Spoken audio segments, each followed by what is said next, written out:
जय श्री राम। साधक, साधना और भगवंत इस हमारे YouTube चैनल पे आप सभी का स्वागत है। दोस्तों, अभी नवरात्रि चल रही है तो आपको पता ही होगा कि नवरात्रि में दुर्गा सप्तशती का पाठ किया जाता है। तो ये वीडियो के जरिए हम दुर्गा सप्तशती या तो देवी महात्म्य जो है उसका सारांश देखने की कोशिश करेंगे। ये वीडियो आप पूरा देख लीजिएगा, इससे आपको पता लग जाएगा कि दुर्गा सप्तशती में किस तरह से वर्णन किया गया है। दुर्गा सप्तशती के कथाओं के बारे में देखने से पहले हमें यह पता होना चाहिए कि दुर्गा सप्तशती क्या है। तो दुर्गा सप्तशती, जिसे चंडी पाठ या तो देवी का महात्म्य भी कहा जाता है, ये 700 श्लोकों से युक्त एक दिव्य ग्रंथ है। इसमें 700 श्लोक आते हैं, इसीलिए ही इसको सप्तशती कहा जाता है। यह मार्कंडेय पुराण का हिस्सा है और इसमें दुर्गा देवी के प्रमुख 3 रूपों की महिमा वर्णन की है। यहाँ पे देवी का पहला रूप अगर हम देखने की कोशिश करेंगे तो वो है महाकालिका। तो पहले पाठ में या तो पहले पाठ के दौरान अगर हम देखने की कोशिश करेंगे तो महाकाली चरित्र लिखा गया है, जिसमें मधु कैटभ वध के बारे में लिखा है। दोस्तों, जैसे कि यहाँ पे जिस तरह से बताया है कि भगवान विष्णु निद्रा में जाते हैं तो उस समय 2 राक्षस प्रकट होते हैं, मधु और कैटभ। बहुत ही शक्तिशाली ये राक्षस होते हैं जिनको हराना बहुत ही मुश्किल होता है। बाद में जाकर ब्रह्मा जी एक तपस्या करते हैं और देवी को प्रकट करते हैं। देवी जब प्रकट होती है तो प्रकट होने के बाद वो मधु और कैटभ जैसे राक्षसों का वध करती है और वही होती है देवी महाकाली। यह देवी का महाकाली रूप है जो अंधकार और अज्ञान का नाश करता है। फिर उसके आगे के पाठ में देवी का महालक्ष्मी का रूप बताया गया है। इसे महालक्ष्मी चरित्र भी कहते हैं। यहाँ पे महिषासुर मर्दिनी इस तरह से देवी को कहा गया है। महिषासुर नामक एक राक्षस होता है जो देवताओं को भी पराजित करता है। देवताओं को महिषासुर को हराना बहुत ही मुश्किल हो जाता है। वो बाद में जाकर सभी देवता मिलकर अपनी शक्तियों से एक देवी को प्रकट करते हैं, उत्पन्न करते हैं और वही होती है देवी दुर्गा।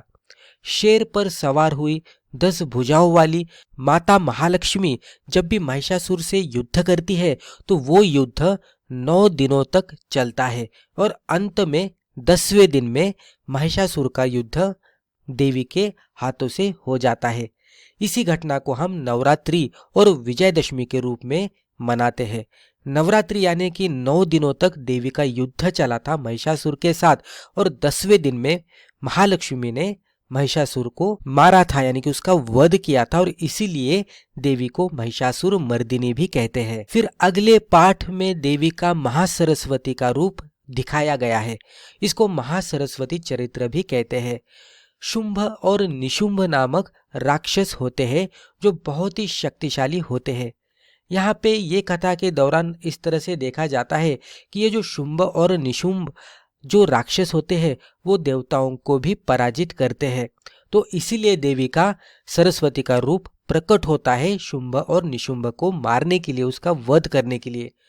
देवी दुर्गा फिर से उसका उग्र रूप लेती है और उनसे उत्पन्न हुए अन्य देवी शक्तियां जैसे कि देवी काली, देवी चामुंडा और अन्य शक्तियां उत्पन्न होती है और अंततः वे सभी राक्षसों का संहार करती है और धर्म को फिर से स्थापन करती है। तो इस तरह से इन प्रमुख देवियों का वर्णन दुर्गा सप्तशती में किया गया है, जिसमें ये बताने की कोशिश की है कि हर एक समय समय पे राक्षस आते रहते हैं जो देवताओं को भी पराजित करते हैं। फिर देवताओं को देवी का आश्रय लेना पड़ता है, सहारा लेना पड़ता है और तब जाकर देवी के उग्र रूप से राक्षसों का वध होता है। और यही दुर्गा सप्तशती में बताने की कोशिश की है। इसमें से गहरा संदेश हमें ये मिलता है कि दुर्गा सप्तशती सिर्फ युद्ध की ही कहानी नहीं है, बल्कि यह हमारी आंतरिक यात्रा की भी कहानी है।